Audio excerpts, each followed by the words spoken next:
가장 높은 하늘 법정의 재판이 이 땅에서 이루어진 사건이 바로 요한복음 8장입니다. 바로 현장에서 가늠하다가 서기관과 바리새인, 당시 유대 종교 지도자들에 의해서 끌려옵니다.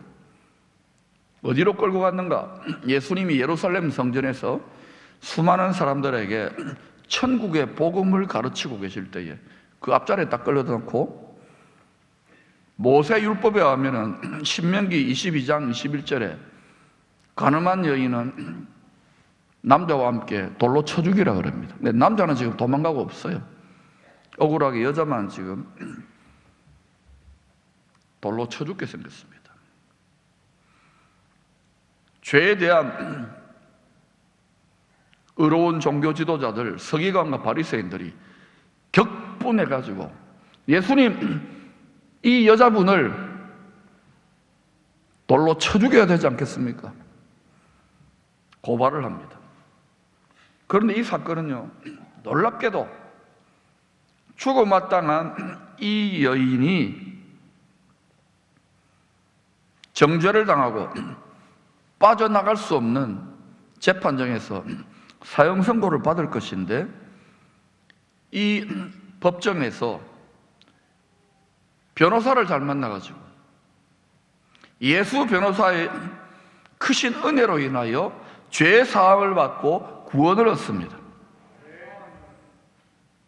예수님은 이때에 땅바닥에, 예루살렘 성전 바닥에 글씨를 2번 쓰는데, 예수님은 강도의 소굴이 되어가는 종교 지도자들이라는 사람들이 사람을 쳐 죽이고 정죄하기에 급급한 이 옛 예루살렘 성전, 땅의 예루살렘 성전의 바닥에 깊이 쓰여 있는 모세 율법, 그걸 이룰 수가 없잖아요. 사람이 사망과 정죄의 법, 죄와 사망의 법이 되어버린 그 법을 지금 지우는 거예요. 하나님 이거 지웁니다, 첫 번째 썼어요. 그리고 자기의 핏값의 은혜로 장차 이 땅에 임할 하늘에 예비되어 있는 새 예루살렘 성전 땅바닥에다가 하늘 재판장 보라고 새 언약의 계약서를 쓰고 계십니다.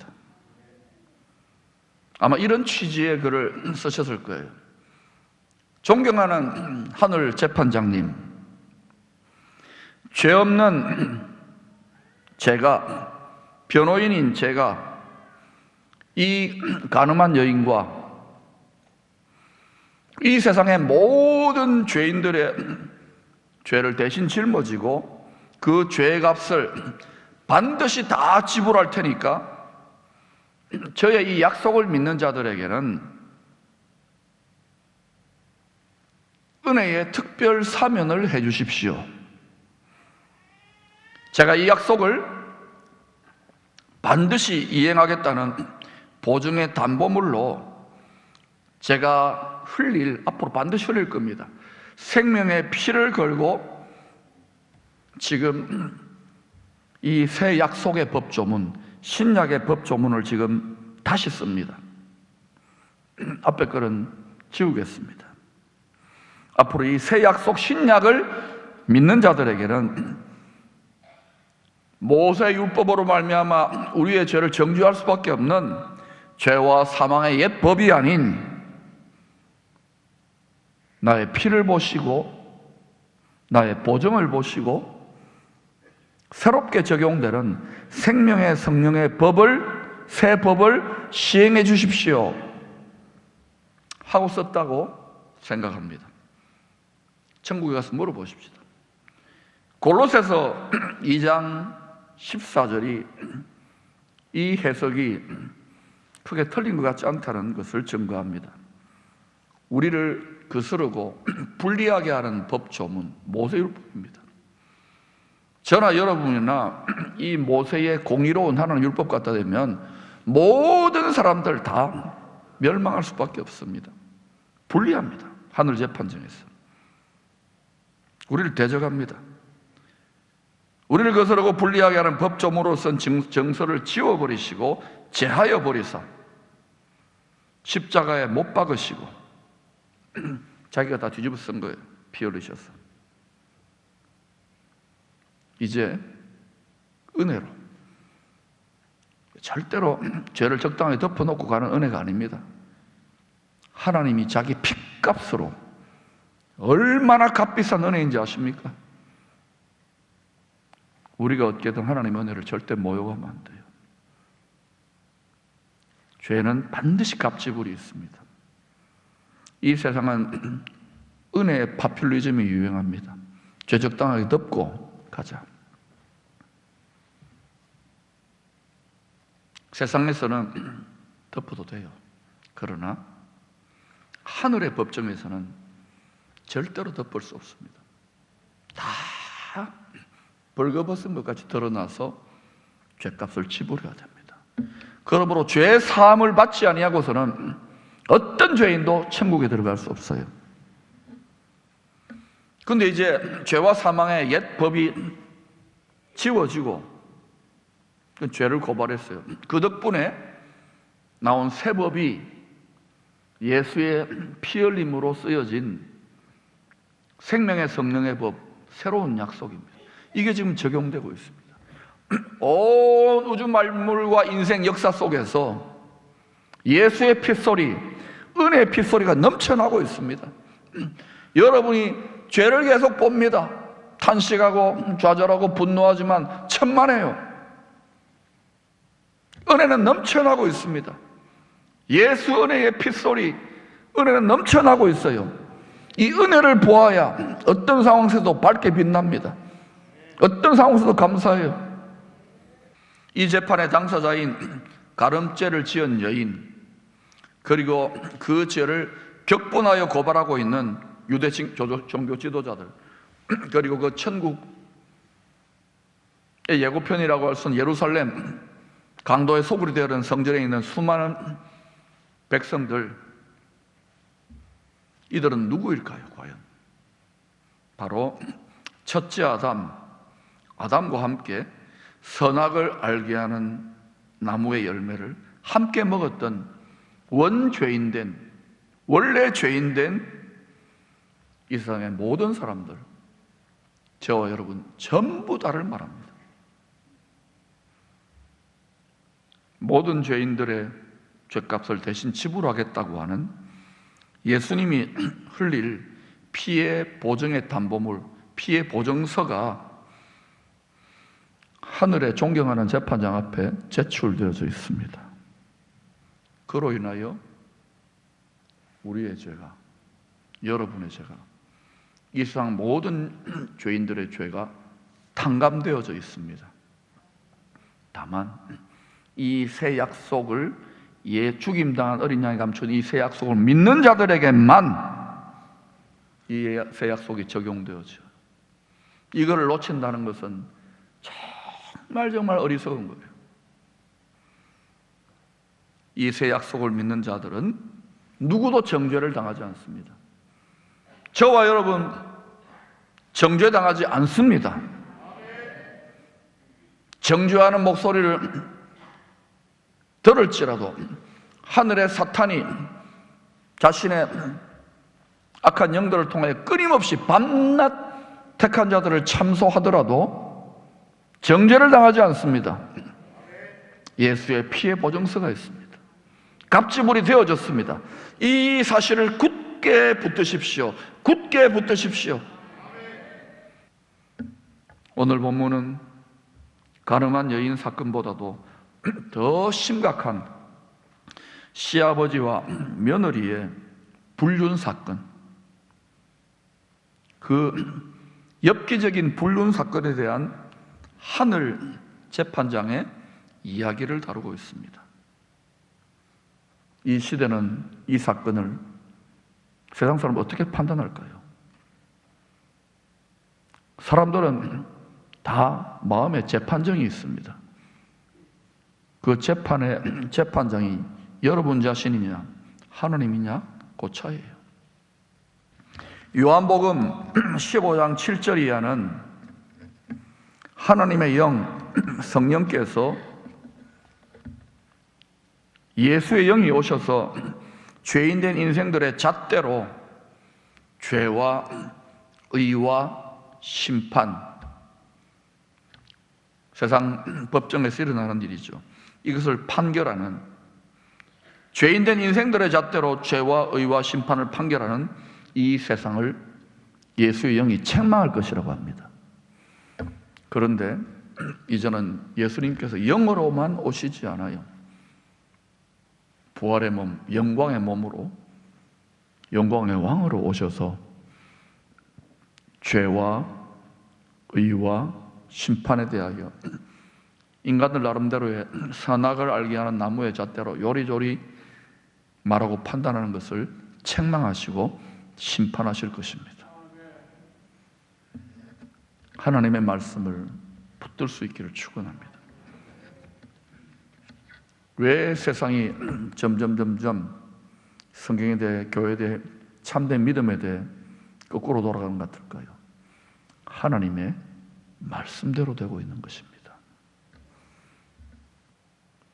성경은요, 행함으로 몸의 음행 이전에 영혼의 음행을 더 심각한 죄로 칩니다.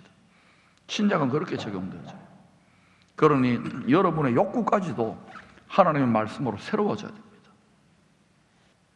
13절, 14절에서 친정집에 처량하게 있던 다말이, 누가 이야기해요. 시아버지가 양털 깎고 또 그때 감사 제사에 종교 축제에 참여한다는 소식을 들었던 것 같아요. 그래서 마치 그 제사를 수종드는 신녀인 것처럼 너울로 장옥 같은 걸로 얼굴을 가리고 시아버지가 잘 볼 수 있는, 그 다니는 사람들이 다니는 고대를 상상해 보세요. 그 길 곁에 앉아가지고 탁 열어가지고 탁 앉아 있는 거예요. 장옷 입고 앉았다 쳐보세요. 다 속옷이. 그러자 15, 18절을 보니까 다말이 계산한 대로 유다는 양털 깎고 이제 감사하다 우상신들에게 뭐 절하고 뭐 먹고 술 마시고 춤추고 이제 클라이막스로 가야 될 거 아닙니까? 그 가는데 허전하고 이런 마음에 술기가 오르고 노래를 부르고 춤을 춰야 이제 그쪽으로 가지 않습니까? 가는데 보니까 마침 길가에 다소곳하게 앉아있는 소위 종교적 창녀, 거기에 몸값을 지불하고 살 수 있는 신녀가 앉아있는 거예요. 그래서 몸값을 흥정을 하기 시작합니다. 이게요, 하나님의 백성 유다지만 그게 가나안 땅의 풍습이고 문화니까 다 하는 거예요. 그러니까 죄책감이 전혀 없어요. 이미 유다는 믿음에서 다 떠난 거예요. 그러자 이 변장한 다말이 시아버지에게 염소 새끼로 자기 몸값을 흥정합니다. 사실은 몸값이지만 자기 생명값입니다. 그리고 시아버지가 염소 새끼 주겠다고 하니까 그러면 보증을 해라. 당신 떼먹고 도망가면 안 되지 않느냐. 그래가지고 이 유다가 그 한 번의 관계를 위해서 알았다고, 내 반드시 준다. 약속을 보증물로 요청한 대로 뭘 요청하느냐면 이 며느리가 시아버지가 뭘 갖고 다니는지 아니까 끈으로 묶어 놓은 도장, 인감 도장입니다. 끈에다가 중요하니까 목에다가 걸어놓고 다녀요. 그거 주세요. 그리고 또 뭐 달라고 하냐면은 자기 신분과 권위의 상징이라고 할 수 있는, 보통 고대의 가나안 땅에 사람들이 들고 다니는, 또는 목자들 들고 다니는 지팡이에는 어떤 특이한 문양이나 이름을 새겨 놓아요. 유다의 주민등록증 같은 것이죠. 패스포트 같은 거예요. 그거를 달라 그래서 받습니다. 그리고 흥정이 끝나자 관계를 맺고 덜컥 다말이 임신을 합니다. 나중에 유다는 돌아와가지고 약속한 염소 새끼를 사람을 통해 보내가지고 그 여자를 찾아서 이런 여자가 있을 건데 길가에 앉아 있을 거다. 내가 준 담보물을 찾아오라고. 그런데 여자가 없다는 거예요. 돌아와가지고. 그리고 석 달 뒤에 친정집에 가서 그냥 처량하게 있으라고 보낸 이 재수 없는 며느리 다말이 임신을 했다는 거예요. 한 3개월쯤 되면 어때요? 욱 하잖아요. 입도 또 배가 살살 불러오니까 임신했다는 걸 아는 거예요. 그래서 유다가 그 소식을 듣고 격분을 합니다. 내가 집에 가서 친정에 가서 가만히 있으라고 그랬는데 이 여자분이 아예 돌로 쳐 죽이는 것을 넘어서서 본문을 보면은 불에 태워 죽여버리라고 명합니다. 불에 태워 죽여버리라. 다말은 유다가 보낸 사람들 손에 이끌려가 가지고 자기 동네 재판정에 끌려가서 질질질 끌려갑니다. 머리끄댕이를 잡혔을지도 모르죠. 돌에 쳐 죽임을 넘어서서 화형당할 위기에 생명을 잃어버리는 결정적인 위기의 순간에 시아버지로부터 몸값을 지불하겠다고 받아놓은 보증의 담보물인 도장과 끈과 그리고 지팡이를 보여줍니다. 유다는 그 보증물을 보고 깜짝 놀라 자빠집니다. 며느리 다말의 죄에 대해서 경노하고 자기는 의로운 사람이니까 경노할 거 저런 쳐 죽일 아니 태워 죽일 경노를 이 경노를 거두어 버리고 정죄를 거두어 버리고 도리어 그 보증물을 보고 더 진홍빛보다 더 흉악하고 흉악한 자신의 죄를 깨닫습니다. 누가 하나님의 은혜 안에 충만하게 살아갈 수 있습니까? 다말은 이 은혜로 죄 사함의 구원을 받았을 뿐만 아니라 장차 모든 죄인들의 죄값을 지불한다고 십자가에 흘리시는 피의 보증물을 나타내신 예수 그리스도의 혈통적 조상 베레스와 그의 쌍둥이 형제 세라를 낳는 하나님의 영광, 하나님의 은혜, 하나님의 소원에 동참하게 됩니다. 예수님의 족보를 설명하는 마태복음 1장 3절에 이들 4명의 이름이 밝히 기록되어 있습니다. 유다는 다말에게서 베레스와 세라를 낳고 예수님 집은 완전히 콩가루 집안입니다. 그러나 여러분, 여기 하나님의 깊은 섭리가 있어요. 죄 많은 곳에 은혜가 넘쳤던 거예요. 야곱의 12아들들 중에 제일 죄가 많고 돌로 쳐 죽여야만 할 유다와 다말의 관계 속에 나타난 이 베레스를 통하여 예수 그리스도의 혈통적 궤보가 지롱같이 붉은 인간의 죄를 넘쳐나는 하나님의 은혜로 역전하시는 하나님의 영광스러운 전화위복의 구원의 영광이 나타나는 거예요. 우리는 이 유다와 다말의 이 콩가루 집안을 통하여 우리 자신과 우리 집안의 소망을 봐야 됩니다. 하나님의 은혜가 역사한다면 많은 하늘 품고 죽을 수밖에 없었던 다말은 오직 하나님의 은혜로 하늘 다 풀었어요. 하나님의 은혜로 하늘 푸는 거예요. 복수해서 하늘 푸는 게 아니에요. 자녀를 얻습니다. 그리고 예수 그리스도의 혈통적인 조상에 참여하는 하나님의 영광, 하나님의 소원, 다말의 소원일 뿐만 아니라 하나님의 소원의 영광에 참여하게 돼요. 우리 소원보다는 하나님의 소원이 더 좋은 소원이에요. 잠언 13장 12절에는 이런 말씀이 나옵니다. 소망이 더디 이루어지면 그것이 마음을 상하게 하거니와 소원이 이루어지는 것은 곧 생명나무니라. 저와 여러분 중에 하나님의 자녀라고 하는데 우리들이 이 세상 살아가면서 우리 소원이 더디 이루어진다고, 나라가 잘 되었으면 좋겠다, 교회가 잘 되었으면 좋겠다, 우리 가정이 잘 되었으면 좋겠다, 내가 잘 되었으면 좋겠다, 소원이 더디 이루어진다고 마음이 상하고 낙심하고 하나님 없다 불평하고 믿음에 떠난 분들도 있을지 몰라요.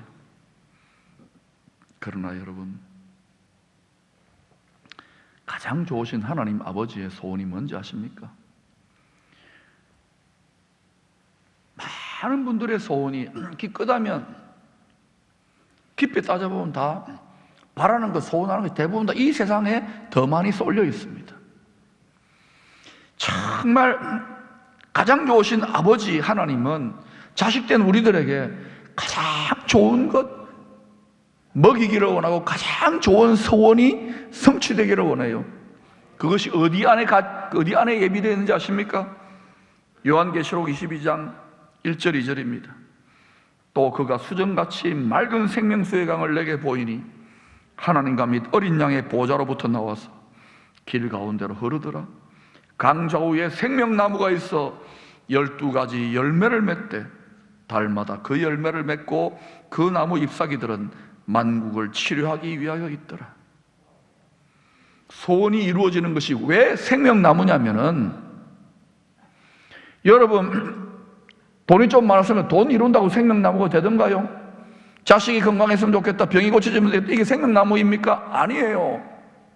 소원이 이루어지는 것은 곧 생명나무라는 것은 우리 믿는 자들, 하나님의 자녀들의 소원이, 하나님의 소원, 이 땅에 옛 에덴 동산, 옛 예루살렘에 그 생명나무의 길은 누구도 못 가게 되었잖아요. 그런데 이 생명나무가 새 예루살렘 성에, 새 에덴 동산의 중앙에, 그때는 선악을 알게 하는 나무 열매는 없어요. 그 열매를 먹을 수 있는 자기가 누구에게 주어지느냐? 하나님의 소원과 우리 소원이 합해야 돼요. 일치돼야 돼요. 그렇게 한번 따져보세요. 여러분 정말 하나님의 나라와 하나님의 의, 그의 나라와 그의 뜻과 그의 소원을 먼저 구하고 있습니까?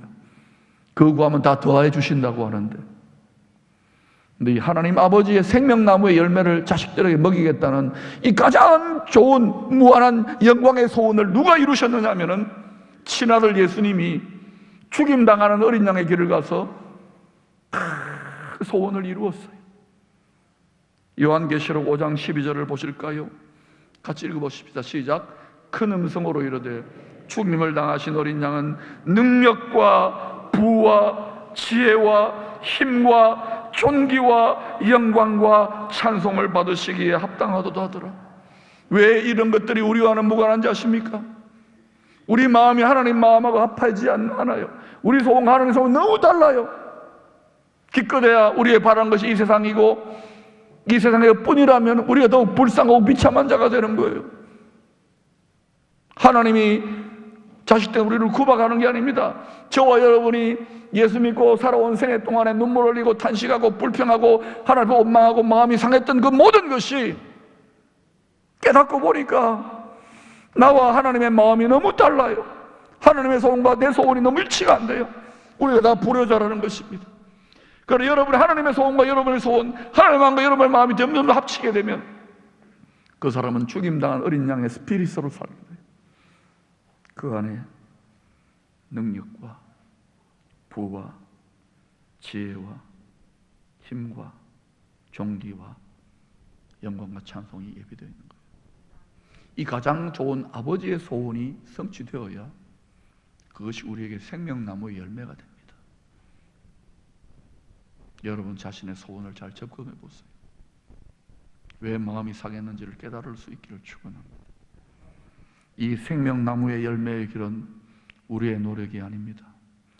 오직 하나님의 은혜로만 들어갈 수 있습니다. 오직 하나님의 은혜로만 나의 의, 나의 희생, 나의 공로 다 지푸라기입니다. 오직 하나님의 은혜로만 들어갑시다.